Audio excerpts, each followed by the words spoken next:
Halo Tribuners, salam jumpa di Tribun Ambon hari ini, edisi 25 Mei 2024. Selama beberapa hari di kota Ambon dan sekitarnya. Bersama saya Tarita Patesina dan inilah Tribun Ambon hari ini. Kita mulai dengan berita pertama. Penjabat Wali Kota Ambon, pejabat Bupati Buru dan juga penjabat Bupati Seram bagian Barat resmi dilantik. 3 penjabat kepala daerah di Maluku resmi dilantik pada Jumat 24 Mei 2024.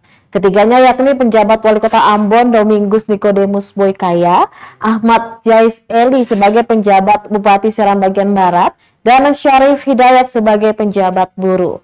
Ketiganya dilantik penjabat Gubernur Maluku Sadalais di Gedung Islamic Center. Ketiganya dilantik karena penjabat sebelumnya yaitu Bodewina Timena selaku penjabat Wali Kota Ambon, juga Jalaluddin Salampesi penjabat Bupati Buru dan Andri Chandra Asaduddin sebagai penjabat Bupati Seram bagian Barat telah selesai masa jabatan pada 24 Mei 2024. Penjabat Gubernur Maluku Sadalais dalam sambutannya menekankan beberapa hal dalam mengawali tugas ketiga penjabat kepala daerah ini, yakni memfasilitasi dan menyukseskan agenda nasional pemilihan kepala daerah pada 27 November, yaitu memastikan alokasi dana sesuai naskah perjanjian hibah daerah atau NPHD. Sadalais juga meminta ketiganya menjaga netralitas ASN menjelang pesta demokrasi 5 tahunan itu.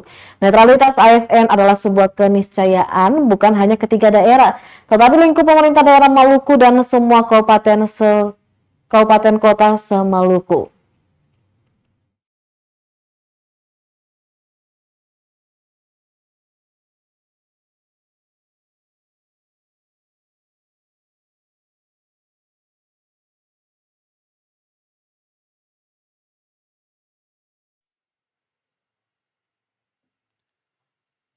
Penjabat Wali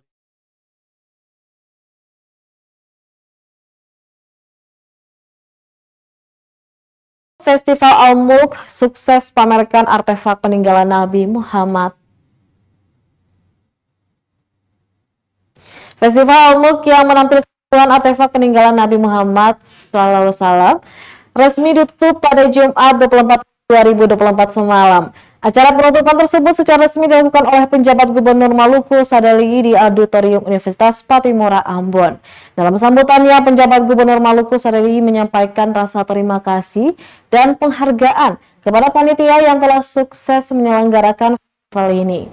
Tak lupa, ia juga mengucapkan terima kasih kepada rombongan artefak yang telah menyelenggarakan pameran di Maluku.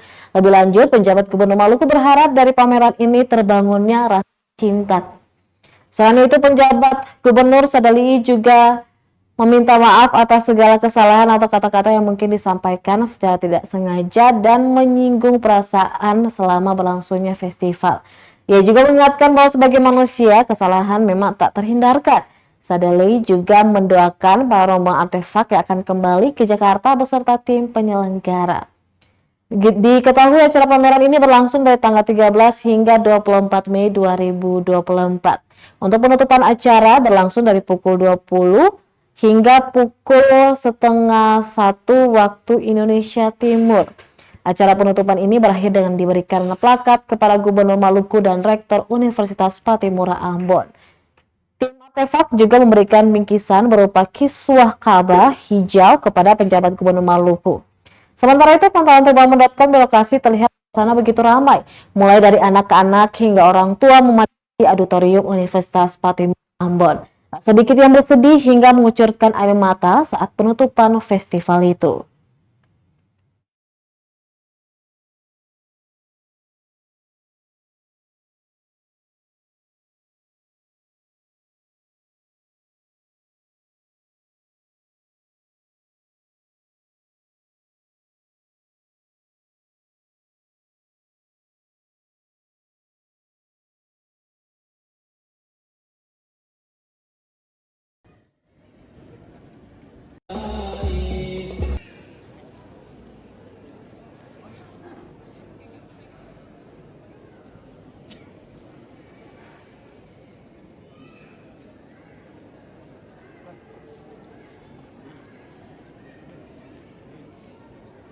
Ya Allah akan memegang tangan yang paling indah, tangan yang paling lembut daripada seluruh sutera yang paling lembut di atas dunia, yaitu di kenikmatan itu tidak ada keindahan yang lebih indah kecuali memandang Nabi Muhammad.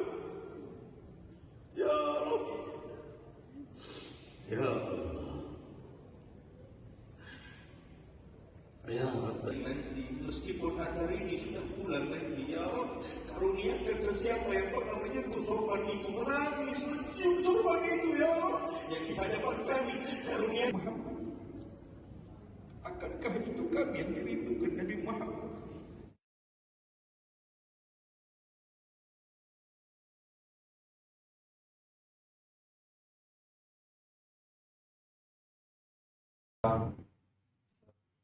Dua 12 hari pameran artefak peninggalan Rasulullah dan para sahabat di Ambon mencatat 9.000 pengunjung.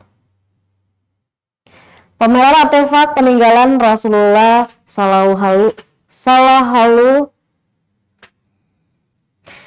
artefak peninggalan Rasulullah Shallallahu Alaihi Wasallam dan para sahabat di Auditorium Universitas Patimura Ambon mendapat perhatian yang luar biasa dari warga kota Ambon.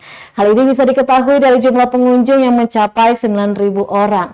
Data kunjungan ini terhitung sejak pembukaan pada 13 Mei 2024 hingga acara penutupan pada 24 Mei 2024. Diterangkan pengunjung yang hadir saat berlangsungnya pameran ini dari berbagai kalangan, mulai dari orang dewasa hingga anak-anak. Penanggung jawab artefak Rasulullah, Ustadz Muhammad Ishak Al-Mahmudi, saat dipersilakan memberikan kesan pesan, ia mengapresiasi partisipasi masyarakat Maluku. Ia juga mengungkapkan rasa kagum atas antusias yang ditunjukkan warga kota. Al-Mahmudi juga menyampaikan rasa terima kasih dan meminta doa kepada masyarakat setempat sebelum rombongannya berangkat pada Sabtu 25 Mei 2024 dini hari.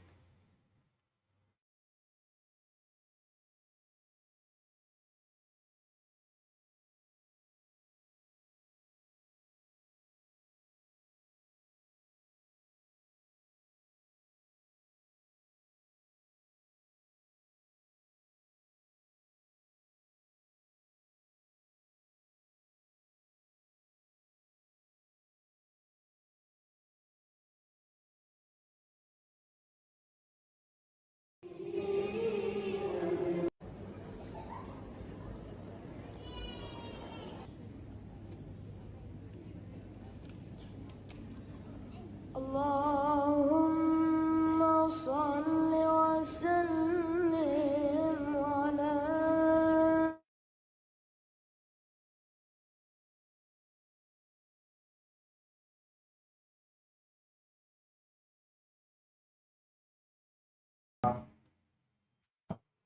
Kita beralih ke berita selanjutnya. Amisuri lantik 54 anggota Panwascam se-Maluku Tengah.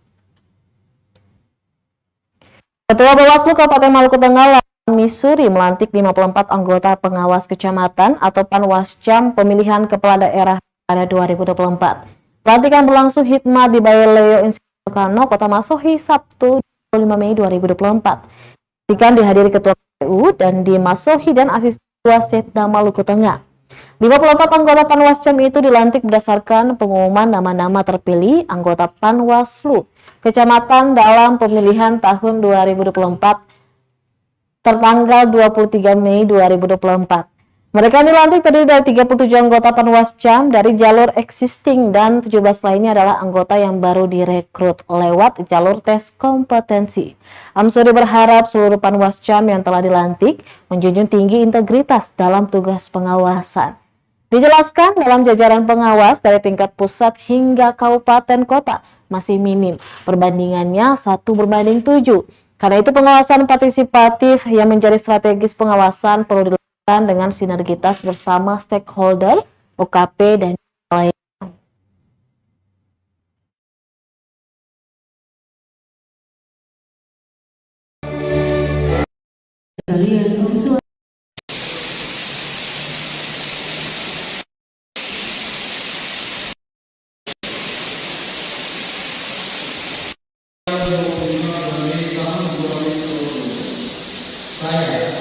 Ketua Bawaslu Kabupaten Maluku berdasarkan keputusan Ketua Badan Bawaslu Kabupaten Maluku nomor 6/1/0 data 05/5/2020 tanggal 25 Mei 2020 melalui saudari sebagai panitia pengawas pemilihan kepala Kabupaten Maluku Tengah untuk pemilihan serentak tahun 2020. Saya percaya bahwa saudara-saudari akan melakukan tugas yang dijalankan sesuai dengan ketentuan peraturan perundang-undangan yang berlaku dengan kedua syarat member. Semoga Tuhan Yang Maha Esa selalu memberikan rahmat kepada kita semua. Amin.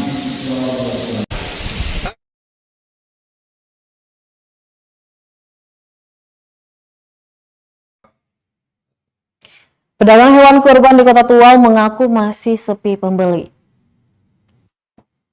Pedagang hewan kurban di Kota Tual merasakan sepinya pembeli untuk Idul Adha 2024.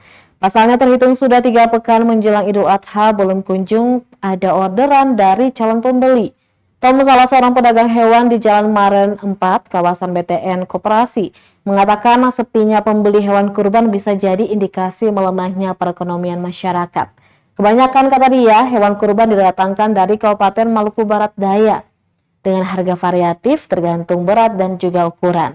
Dirinya menambahkan untuk pemeriksaan kesehatan biasanya dari dinas setempat akan datang ke masing-masing lapak.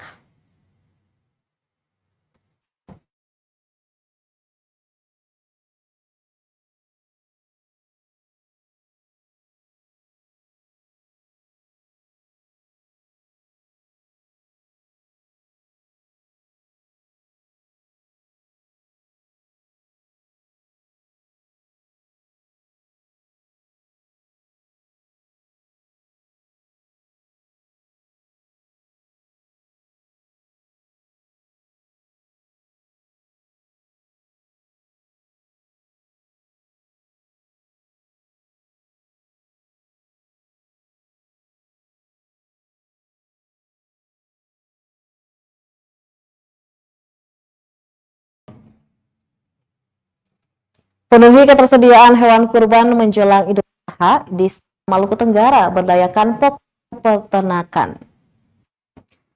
Guna memenuhi kebutuhan hewan kurban menjelang Adha 1445 Hijriah pada 17 Juni 2024 mendatang. Dinas Pertanian atau Distan Kabupaten Maluku Tenggara memberdayakan pembinaan kelompok kegiatan atau Poktan Peternakan. Distan Maluku Tenggara, Iren Matmi, mengatakan biasanya dari Distan Alra akan memberdayakan kelompok peternakan dengan mengambil hasil dari Poktan untuk didistribusikan. Sementara ini jumlahnya cukup untuk kebutuhan kurban masyarakat di Maluku Tenggara. Misalnya saja kata dia, untuk memenuhi kebutuhan daging pada pasar murah menjelang Idul Fitri, pihaknya mengambil dari Ohoy Mastur dan terjual habis. Memang harga daging sapi agak mahal. Dirinya menambahkan untuk kesehatan hewan pantau aman karena secara berkala diadakan pemeriksaan.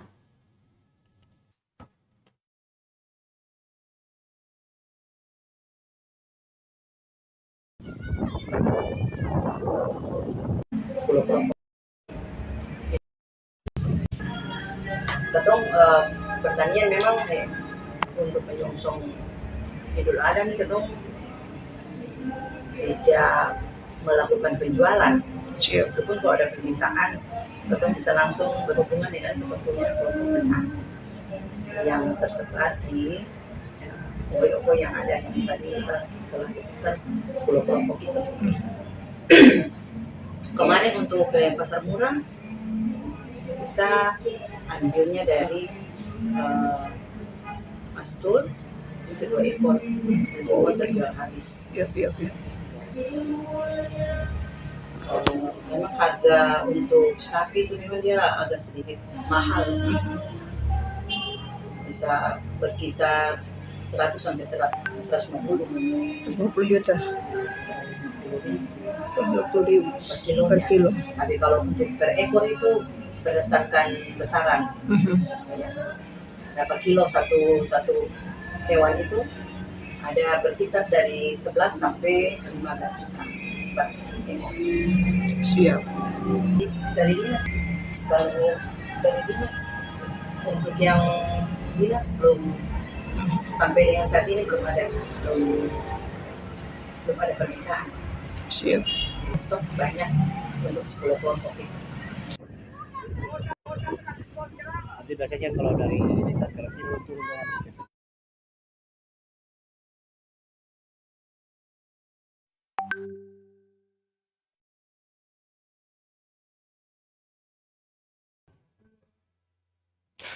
Mama Biba itu panggilan akrab perempuan kelahiran Tulehu 8 November 1958.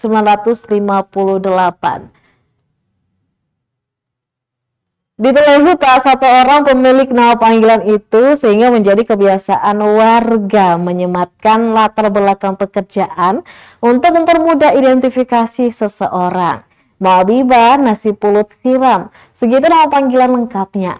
Label nasi pulut siram memang menegaskan perihal Mama Biba. Olahan pangan berbahan beras ketan dibuatnya begitu tersohor. Pelanggannya sudah melewati batas kecamatan, bahkan tidak sedikit orang menjadikannya serupa oleh-oleh. 25 tahun berjualan nasi pulut siram dengan porsi dan rasa yang tidak berubah menjadikannya legend soal pangan tradisional itu.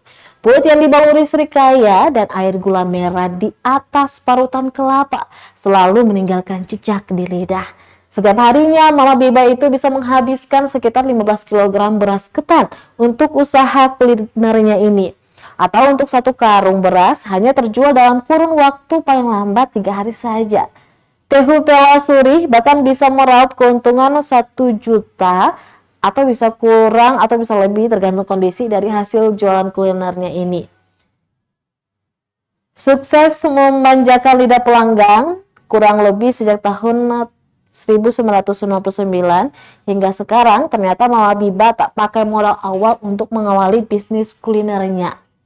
Ibu 4 orang anak ini mengisahkan motivasinya untuk berjualan karena dihadapkan dengan kenyataan hidup sebagai seorang single parents setelah ditinggalkan sang suami.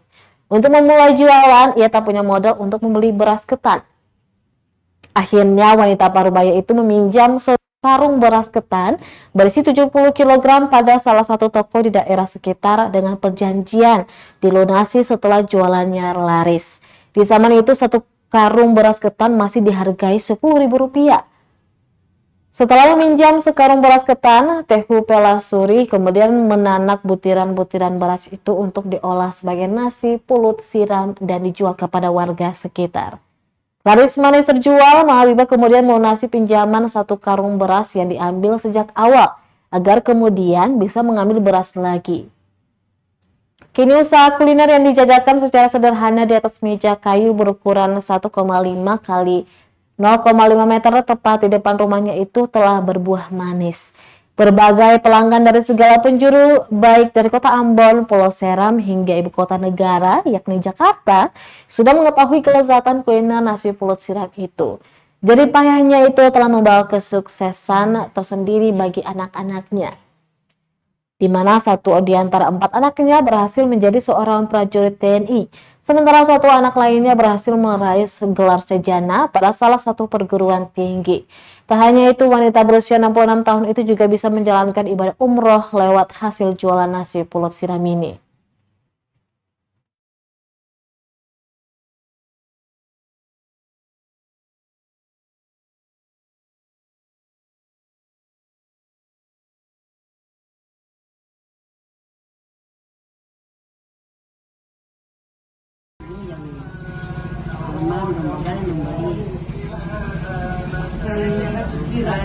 Viral. Orang setiap ada pembeli datang, viral doang. Tergantung kalau habis itu kadang 1 juta. Bisa 1 juta. Kadang mungkin sampai. Tergantung kondisi. 5.000. 5.000. 1 hari ini bisa berapa ya, Caca? Cuma hampir 100. Oh, 1 hari bisa 100. Ini ya? Tapi ini yang sore punya. Oh, sore punya. Kalau yang malam itu yang bundar punya. Oh, berarti Mama jual sore punya sendiri, malam punya sendiri. Iya. Oh, Mama punya anak ada yang tentara. Oh, ini dari hasil jual ini sudah nih.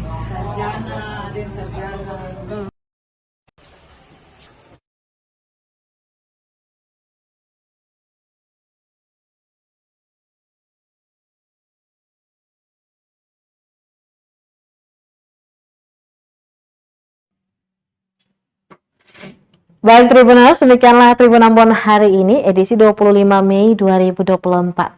Saya Tanita Patesina beserta kru yang bertugas undur diri. Sampai jumpa lagi dan amato. Download Tribun X sekarang, menghadirkan lokal menjadi Indonesia.